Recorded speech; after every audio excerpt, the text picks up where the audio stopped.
La circulation à l'entrée de la ville de Tiasalé est perturbée depuis hier. La cause, un trou d'une largeur d'environ 50 cm est apparu dans le bitume à l'entrée du pont dans le sens Ndouci-Tiasalé et une partie du bitume à cet endroit s'est affaissée, faisant craindre un éboulement plus prononcé. Informé, le maire Assalé Tiemoko a immédiatement envoyé une équipe sur le terrain et, sur la base du rapport, a demandé à la société PFO d'isoler toute la zone, avec la pose de béton, de sorte que la circulation puisse se faire sur le côté non touché. Assalé Tiemoko sur le terrain avec le préfet. Devant la situation, le maire est rentré en contact avec le ministre de l'Équipement et des Routes, Amédée Kouakou, avant d'inviter tous les représentants de l'AGEROUTE, du BNET, de PFO, tous installés à Divo, le directeur départemental des infrastructures, de même que la SODECI de Tiasalé, à une réunion d'urgence à son cabinet. Après la visite de terrain ce mardi 29 mars 2022, il ressort du rapport fait par l'envoyé du directeur général de l'AGEROUTE arrivé d'Abidjan, qu'une partie de la terre et des matériaux sous le bitume à l'entrée du pont ont été emportés, créant un déséquilibre de la chaussée sur le côté droit.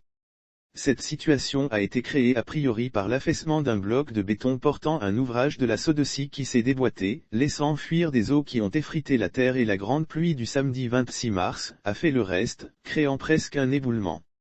À la suite de la réunion, la société PFO a été chargée de faire nettoyer toutes les deux entrées du pont afin que les techniciens descendent en dessous du pont pour apprécier la réalité et entamer rapidement les travaux pour que le trafic sur les deux côtés de la voie puisse reprendre.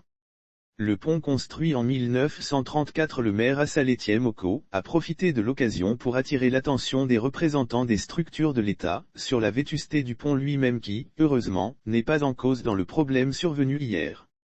Il a déclaré que le pont, construit en 1934, est vieillissant et qu'il est temps, soit de le réhabiliter soit d'en construire un autre. Il a ajouté qu'en septembre 2016, il avait publié un dossier dans son journal sur ce pont et que, à la suite de cela, au cours d'une réunion à la préfecture en début d'année 2018, le ministère de l'Équipement et des Routes avait précisé que le pont était encore solide et qu'il pourrait tenir encore 40 années.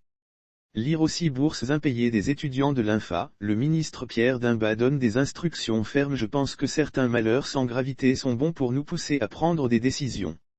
Le temps est peut-être venu de penser à construire un autre pont pour Tiasalé qui est la porte d'entrée de tout l'ouest du pays.